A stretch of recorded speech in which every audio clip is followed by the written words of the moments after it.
ఇప్పుడు ఏం ప్రాబ్లం లేదు. అంతేకాకుండా ఆదికి శిశిర అంటే భయం ఉంది. ఒకవేళ ఏదైనా తేడా జరిగితే శిశిర ఆదిని ఏమైనా అంటుంది, కోప్పడుతుంది అని భయం ఉంది. ఒకవేళ శిశిర కోపగించుకుంటే ఆదికి 1 రూపాయి కూడా దొరకదు. ఆ భయం ఉంటుంది. అమ్మా, మరి నన్ను ఎప్పుడు పంపిస్తావు? రేపే పంపిస్తాను భవానీ. శివగామి, భవానీని అక్కడికి పంపడం కరెక్ట్ కాదనిపిస్తుంది. అర్జున్, నువ్వేం భయపడుకో, ఏం కాదు. భవానీ అక్కడికి వెళ్తే శిశిర మంచిగా చూసుకుంటుంది. దానికి తినడానికి కావాల్సినవన్నీ చేసి పెడుతుంది. పాపం భవానీ ఇక్కడికి వచ్చిన తర్వాత దానికి నచ్చినట్టుగా ఉండలేకపోతుంది. అట్లీస్ట్ అక్కడికి వెళ్తే కొన్ని రోజులు మంచి ఫుడ్ దొరుకుతుంది. రేపు నువ్వు భవానీని డ్రాప్ చేసి రావా?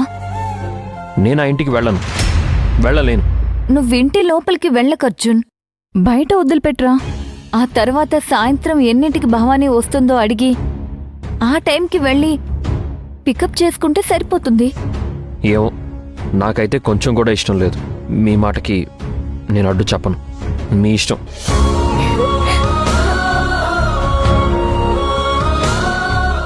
నాన్న తీసుకెళ్తారంటావా? తీసుకెళ్తారు భవానీ, యు డోంట్ వరీ.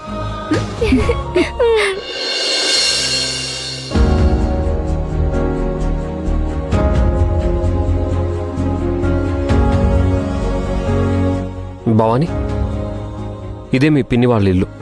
నువ్వు లోపలికి రా నాన్నా. నేను రాను గాని నువ్వు వెళ్ళు. వాళ్ళు నీ గురించి అడుగుతారు కదా. నా గురించి ఎవరు అడగరు, నువ్వు వెళ్ళు. సరే నాన్న. జాగ్రత్త. బాయ్. బాయ్.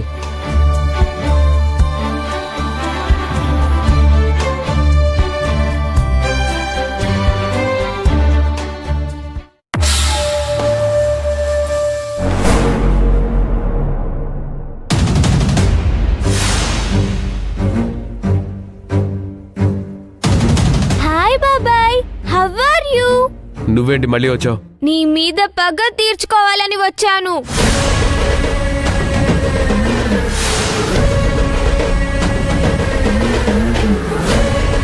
నేనేం చేశాను నీకు? గొంతు పిసికి చంపి సూట్ కేసులో పెట్టి దాన్ని కప్పి పెట్టి దాని మీద భైరవి దేవి విగ్రహాన్ని ప్రతిష్ఠించావు కదా.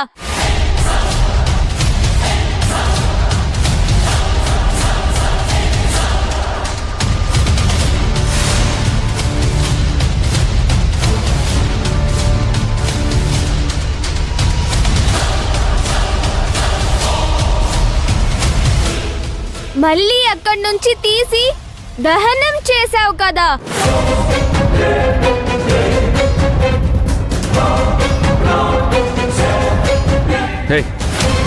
నీకేనా పిచ్చెక్కిందా? పిచ్చిదానిలాగా ఏదేదో మాట్లాడుతున్నావు. అంటే నేను చెప్పిందంతా అబద్ధమా? అవును, అంతా అబద్ధం. మరెందుకు బాబాయ్ నీ మొహంలో భయము బెదురు కనిపిస్తున్నాయి? ఏంటి, నాకు బెదురా? నేను నార్మల్గానే ఉన్నాను.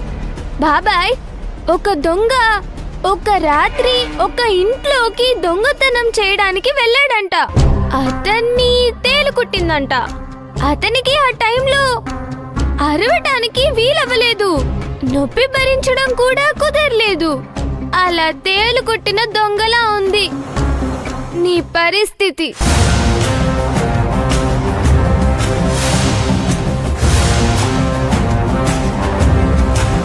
నిన్ను మాత్రం వదలను బాబాయ్.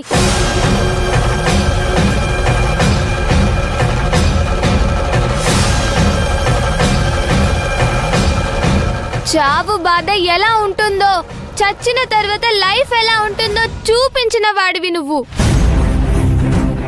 నువ్వు నాకు చేసిన సహాయాన్ని నేను నీకు మళ్ళీ తిరిగి ఇచ్చేయాలి కదా. చావు ఎలా ఉంటుందో, చచ్చిన తర్వాత జీవితం ఎలా ఉంటుందో నీకు చూపిస్తాను.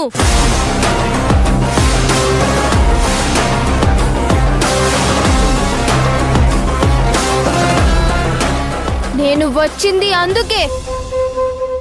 భైరవి మన భైరవి, భైరవి మన భైరవి. ఆపు.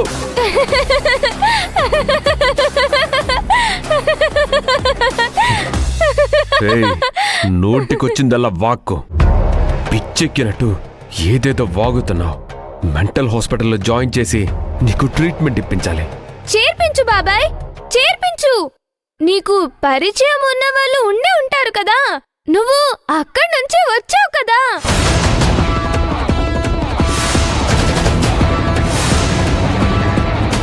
ఎక్కువ మాట్లాడుకో. నేను సరైనోడిని కాదు. అవును, నువ్వు సరైనోడివి కాదని నాకు తెలుసు. కానీ శిశిర పిన్నికి తెలీదు కదా.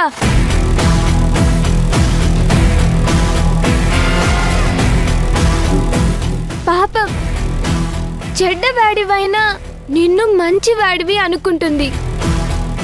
మంచిదైనా మా అమ్మని చెడ్డదనుకుంటుంది. హేయ్, ముందింట్లో నుంచి బయటికెళ్ళు. పో. అసలు ఎందుకొచ్చావు? ఈ మాట మా పిన్ని చేత చెప్పించు. పిన్నే నన్ను ఇంటికి రమ్మంది, అందుకే వచ్చాను.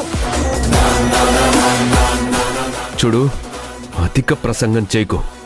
నీ వయసుకి తగ్గట్టు మాట్లాడు. వయసుకి తగ్గట్టు బతకడానికి నువ్వు వదిలిపెట్టలేదు కదా బాబాయ్.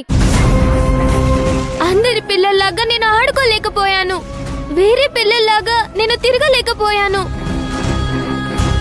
ఒక చిన్న పాప అనుభవించాల్సిన చిన్న చిన్న ఆశలు నెరవేర్చుకోవడానికి నువ్వు వదల్లేదు కదా. పెద్దవాళ్ళు అనుభవించే కష్టాలు అన్నీ నువ్వే నాకిచ్చావు.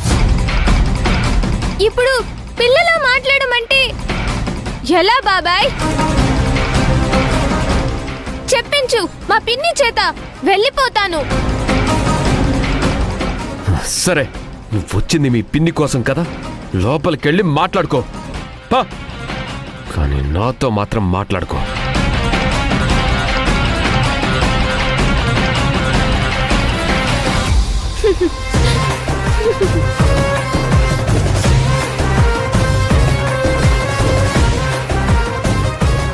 పిన్ని, పిన్ని, పిన్ని.